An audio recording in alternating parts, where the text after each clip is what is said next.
Hey guys, and welcome back to the Fan's Perspective, and in today's video I'll be dissecting and talking about the bookies' favourites for Championship relegation for the 2023-24 campaign. Now there are 24 teams in this uber competitive division, but these are the top 10 candidates to be going down next season. I made a video very similar to this a few weeks back, obviously surrounding the top of the table and who the bookies believe are favourites to be winning the Championship next season, and due to the love and support shown to that video, I thought it was only right to making a video on the opposite end of the table. Are any of you guys fans of these clubs? Who do you guys think will be going down next season? Drop a comment down in the comment section. I'll try and answer every single one of them.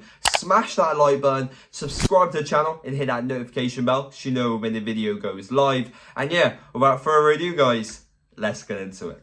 Just for a quick clarification though, I'll be going down the list in terms of who's favourites for relegation and obviously downwards all the way to 10th place. I'll be giving them my reasoning, why I believe they're on the list, and also just my fair reasoning to why I believe they'll either be going down or some reasons to why I think they'll be safe next season. Come on. The bookies' favourites for relegation at 6-4 is Plymouth Argyle, and to be honest, for me it's a little bit of a strange one because yes, they might not have the squad depth or squad strength to compete with some of the upper echelon Championship sides, but they've got something which a lot of Championship clubs don't have and something which is very powerful in the world of football, and that is momentum. Last season couldn't have gone better for them. They almost had a perfect season. They obviously made it to a cup final. They won the league. They got 100 points. A triple-digit season is very rare in football. They played amazingly, scored countless amounts of goals, and also on a personal level, they've got a player which I think has an abundance of talent, which is Callum Wright. Obviously coming from Leicester, he went on loan to Cheltenham. He then obviously signed permanently for Plymouth Argyle after some makeshift sales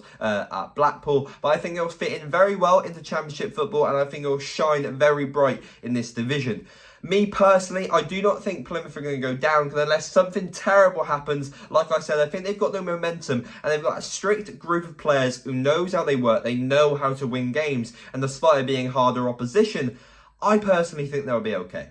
Next up, at 15-8, you have Rotherham, and Rotherham have really been seen as a yo-yo club between the Championship and League One in recent seasons, but due to the last campaign, it's the first time that they've avoided relegation and stayed in the Championship since 2015. Yes, they're going to be losing key stars, and their real struggle last game was actually scoring goals.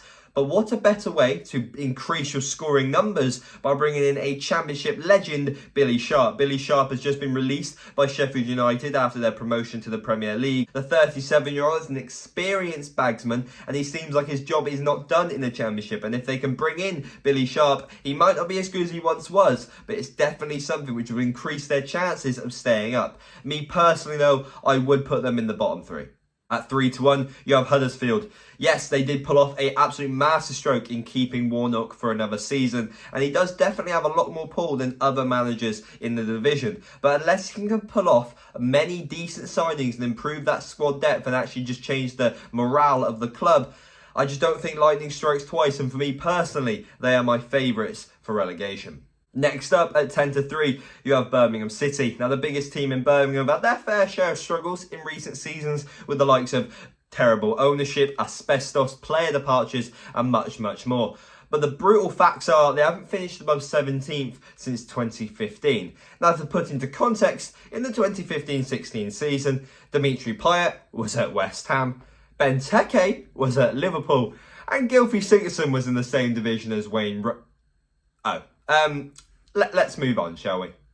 On the exact same odds is Cardiff City. Now, they're coming off the back of a very poor season despite having an abundance of names of players which I have a lot of respect for. You've got the likes of Callum Robinson, who is Chelsea's worst nightmare, Perry NG, who is a solid player. You've got Kian Atete, which as you can see is an absolute monster, and Callum O'Dowda, who, if you haven't seen already, just go watch him. He's one of the fastest players I ever saw live in his time at Bristol City. Unless the players can theoretically turn on the jets or some massive changes happen, this is another club which are one of my favourites for relegation next campaign. But from a financial standpoint, it would cause doom for the club due to their legal stand against Nantes for the Emiliano Sala tragedy. So it would be terrible for the club, but due to on-pitch activities strictly, I think they are favourites for relegation. Next up at 7-2 is one that still blows my mind, to be honest. QPR. Now, they're a team that are sleepwalking towards relegation. As every single statistician and footballing nerd like myself likes to say, at one point last season, they were battling with Burnley. And then they went on one of the worst runs in Championship history to find themselves just above relegation at the end of last season. With Rob Dickie making the move to Bristol City for a relatively small fee, reinforcements will be required in the club, but the new coach, Gareth Ainsworth, is a very good manager and a very good guy. It was a privilege to interview him and I wish him all the best in the future. It will definitely be a struggle with the absolute pure power of the opposition this season, but I think they'll be near the bottom of the table. It will be competitive. I think they might stay up.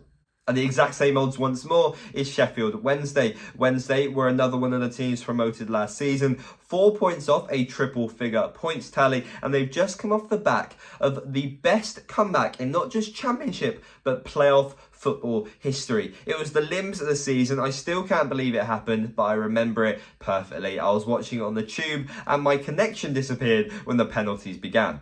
I'm not annoyed. What do you mean? Smith and Windass have proven they can score goals, and I don't think they'll struggle, but it's what they do with the rest of their team, which is what I'm mainly interested in. Because, well, when they're not on their A game and it's not their day, we all know what happens. The main reason why I'm not giving my verdict on them just yet is because who will come in to replace the shock departure of Darren Moore? He done so well and it looked like he was even going to try and get them towards Premier League football, but now he's gone. What's going to happen? Are they just going to go straight back down? I've even seen the likes of Steven Gerrard linked. At 5-1, you've got Bristol City. Now, this one took a little bit out of me. It shocked me a bit because, yeah, Bristol City aren't a team you'd expect high-flying and fighting for top 6 near the end of the season. They typically start the season in decent fashion, no matter who the team is, no matter who the manager is. And near the last stages, they just fall apart and crumble. That's what Bristol City fans expect to see. But I wouldn't expect to see them anywhere near the very bottom of the table because, well, especially after these insane signings they've made already this window, they've got a decent squad morale, and yeah, like I said, they're not exactly Premier League ready, but they are nowhere near League One drop zone. For the final two candidates, I'm not going to say these are far gone conclusions of safety, because at the end of the day, anything can happen in the Championship. I could completely be wrong here, and maybe one of the favourites for winning, maybe even a Leicester could drop out of the League One. This is how random this division can be. But yeah, they're not exactly favourites for relegation, I would say. Penultimately, at 7-2, is Preston North End. Now, despite finishing bang mid-table last campaign, their real struggle was scoring goals, finishing the season with a -14 goal difference. Now, yes, they did start the season in very awkward fashion. I believe it was 13 game weeks or something like the first 2 months of the season. None of their fixtures had more than 2 goals in them. But yeah, if their new kit is anything to go by, I don't think there's going to be much changes for them next season, and I think they'll finish comfortably. Finally, at 6-1, take your pick, it's Hull City. Now, yes, it's a bit of a stretch, but they're on the list nonetheless.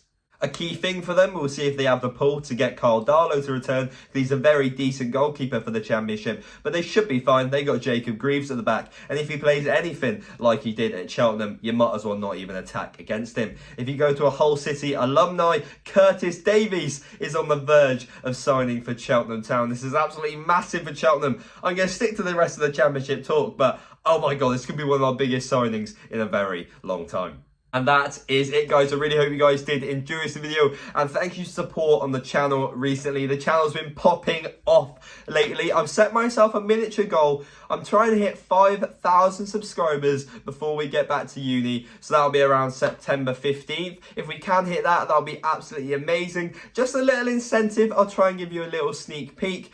Before I do go back, I think as long as all goes to plan, I'll be making it to around 7 games. That'll be 7 fresh match vlogs, as well as the other content I'll be trying to make in the meantime, including a variety of new stadiums and teams I've not seen before. I will still, of course, be trying to go to as many games and make as much content for you as possible when I'm at uni, but obviously priorities are priorities. Thank you guys so much for watching this video. If you did enjoy it, smash that like button, subscribe to the channel. Like I said, we're trying to hit 5k as soon as possible, and yeah, without further ado, guys, I'll see you guys in the next one. See ya.